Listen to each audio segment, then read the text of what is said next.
تمہارے اور ہمارے میں بس اتنا فرق ہے کہ تم دنیاوی لذتوں میں مانوس ہو کر رہ گئے اور ہم آخرت کی لذتوں سے محفوظ ہو رہے ہیں۔ مجاہدہ نفس کو جس نے بھی اپنایا بالآخر وہی کامیاب ہوا۔ تم آخرت کی لذت کیا جانو؟ تم نے تو دنیاوی لذتوں سے پیٹ بھر لیا۔ خبردار، کسی اہل اللہ کی شان میں گستاخی نہ کرو ورنہ تمہاری زندگی پھیکی ہوگی۔ جو شخص اللہ تعالیٰ سے دل لگائے گا، اللہ تعالیٰ اس کے تمام اجزاء کو گناہ سے محفوظ رکھے گا۔ جو شخص پرہیزگاری کا پابند ہوگا، دنیا سے رخصت ہونا اس پر آسان ہوگا۔ علم اگرچہ دل کی زندگی ہے اور گمراہی کی ظلمت کو دور کرنے والا نور ہے، لیکن اگر اس پر عمل نہ کیا جائے تو ہلاکت کا موجب بن جاتا ہے، اور عمل بغیر اخلاص کے مکمل نہیں ہوتا۔ جس کی ہمت دین کی طرف مصروف ہوتی ہے، اس کے تمام کاروبار اس کی برکت سے سر انجام پاتے ہیں۔ عاجزی صرف اسی کے سامنے کرنی چاہیے جس کی شہنشاہی سے ہم باہر نہیں جا سکتے۔ کسی کے ساتھ بدی مت کر، کیونکہ اگر اس کے پاس بدلہ لینے کی طاقت نہ ہوگی تو خدا کسی اور کو مقرر کرے گا کہ وہ تجھ سے اس کا بدلہ لے۔ جو بغیر حق تعالیٰ کے دنیا کی عزت کا طلبگار ہوگا، وہ مرنے سے پہلے اپنی ذلت دیکھ لے گا۔ سب سے زیادہ ضعیف وہ ہے جو خواہشات نفسانی ترک کرنے میں عاجز رہے۔ سب سے قوی وہ ہے جو خواہشات نفس پر قادر ہو۔ مجھے دنیا میں دو چیزیں محبوب ہیں۔ اس شے سے ہمیشہ دور رہو جو تمہیں خدا سے دور رکھے۔ کھوئی ہوئی دولت کبھی ہاتھ نہیں آتی۔ جو شخص مرغن کھانے کھاتا ہو وہ بیماری سے کبھی بھی محفوظ نہیں رہ سکتا۔ توکل خدا اور بندے کے درمیان ایک راز ہے۔ جو توکل پر قائم ہو گیا تو وہ امانت الہی کا حقدار بن گیا۔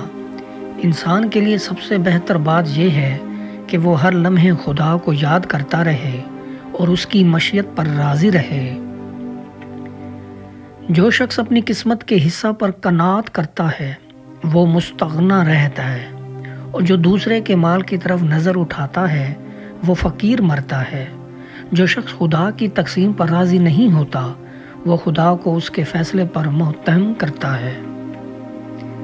خواہش ایک موذی سانپ ہے جو انسان کو زندگی بھی ڈستی رہتی ہے۔ جس نے اپنے آپ کو اللہ تعالیٰ کے حوالے کر دیا، اللہ تعالیٰ کی مخلوق کے گزن سے بچ گیا۔ اگر انسان کو عرفان ذات اور عرفان کائنات حاصل ہو جائے تو وہ مسکرانا اور کہکے لگانا بھول جائے۔ مہمانداری میں تکلفات برتنا اپنے اوپر ظلم کرنا اور شرمندگی کا باعث بنتا ہے۔ خوف دل کا چراغ ہے اور قلب کی روشنی کا باعث بھی یہی ہے۔ فقیر اس وقت تک درست نہیں جب تک کسی شے کے دینے کو لینے کے مقابلہ میں عزیز نہ رکھے۔ معرفت ایسی شے ہے جس کے سامنے کوئی مجال و عنائی نہیں ٹکتی اور ہر روشنی مانند پڑ جاتی ہے۔ دنیا کی حیثیت اللہ تعالیٰ عز و جل کے سامنے مچھر سے بھی کم ہے۔ خوف کماؤ، خوب کھاؤ، خوب پہنو، مگر اللہ تعالیٰ سے ڈرتے رہو۔ اس کی یاد سے غافل نہ ہو اور ہر معاملہ پر مذہب کے نقطہ نگاہ سے نظر ڈالو۔ یقیناً جہاں بیٹے کا باپ پر حق ہے، اسی طرح باپ کا بیٹے پر حق ہے۔ باپ کا حق بیٹے پر یہ ہے کہ معصیت خدا کے علاوہ ہر چیز میں باپ کی اطاعت کرے، اور بیٹے کا حق باپ پر یہ ہے کہ بیٹے کا اچھا نام رکھے اور اس کی اچھی تربیت کرے۔ جو باقی رہنے والے اسماء ہیں اس کے ساتھ اگر آپ وابستہ ہو جائیں گے تو عقیدہ باقی رہے گا، اور فانی چیزوں سے تعلق ہوا تو عقیدہ فنا ہو جائے گا۔ جن لوگوں نے مشکلات کا بیان لوگوں کے سامنے کیا، دراصل انہوں نے اپنی مشکلات میں اضافہ کیا۔ اپنے غم کو غصہ نہ بناؤ، کیونکہ غم کو غصہ وہ بناتا ہے جو کسی تقدیر کو نہیں مانتا اور جو کسی خدا کو نہیں مانتا۔ مومن کی نشانی یہ ہے کہ وہ اطاعت الہی کی بجا آوری میں غرقاب اور گناہوں سے کنارہ کش رہتا ہے۔ مومن دنیا کے کاروبار مختصر اور آخرت کی فکر زیادہ رکھتا ہے، اکثر و خاموش رہتا اور خالص اللہ تعالیٰ کے لیے عمل کرتا ہے۔ چھوٹے آدمی عموماً چھوٹے نہیں ہوتے، انہیں چھوٹا بنا دیا جاتا ہے اور علم کی کمی کے باعث خود کو چھوٹا سمجھتے ہیں اور اس احساس سے کمتری میں تباہ ہو جاتے ہیں۔ جو انسان کردار کا بڑا ہوتا ہے اس کو شکست بھی ہو جائے پھر بھی سر اٹھا کر جیتا ہے اور کبھی نا امیدی کو اپنے اوپر حاوی نہیں ہونے دیتا۔ درویشوں کے 400 مقامات ہیں، جن میں سب سے ادنا مقام یہ ہے کہ اگر دنیا کی پوری دولت بھی ان کو حاصل ہو جائے اور تمام اہل دنیا ان کی دولت کی استعمال کرے جب بھی انہیں دن کے کھانے کی فکر نہ ہو۔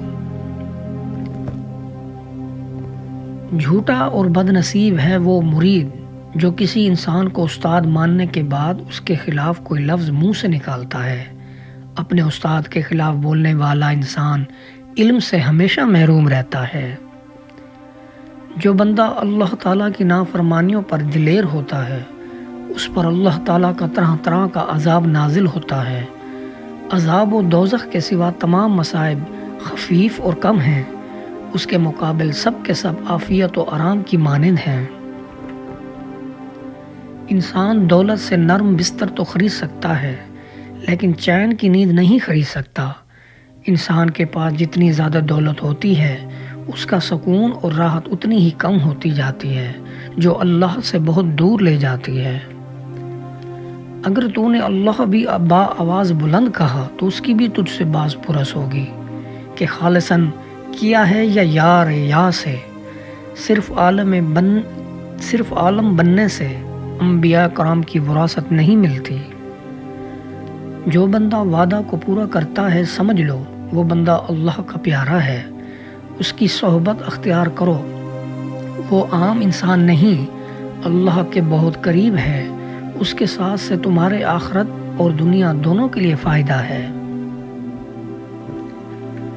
جو اللہ کے ولی کو نہیں پہچان سکتا وہ دل کا اندھا ہوتا ہے۔ بظاہر آنکھ سے تو دیکھتا ہے لیکن دل کی آنکھ سے محروم ہوتا ہے۔ اللہ کا قرب وہی پا سکتا ہے جو بے شک آنکھ سے اندھا ہو لیکن دل سے آنکھ والا ہو۔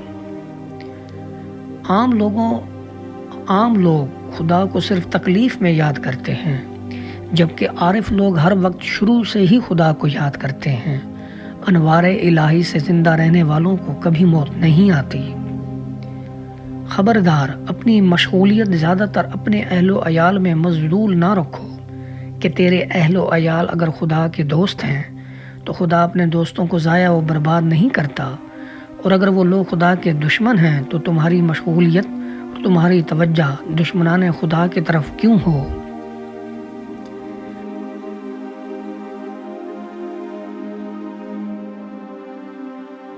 ہر انسان طبیعت میں معصوم ہے، ماحول کی سخت گیری اسے پریشان کر کے سخت گیر بنا دیتی ہے۔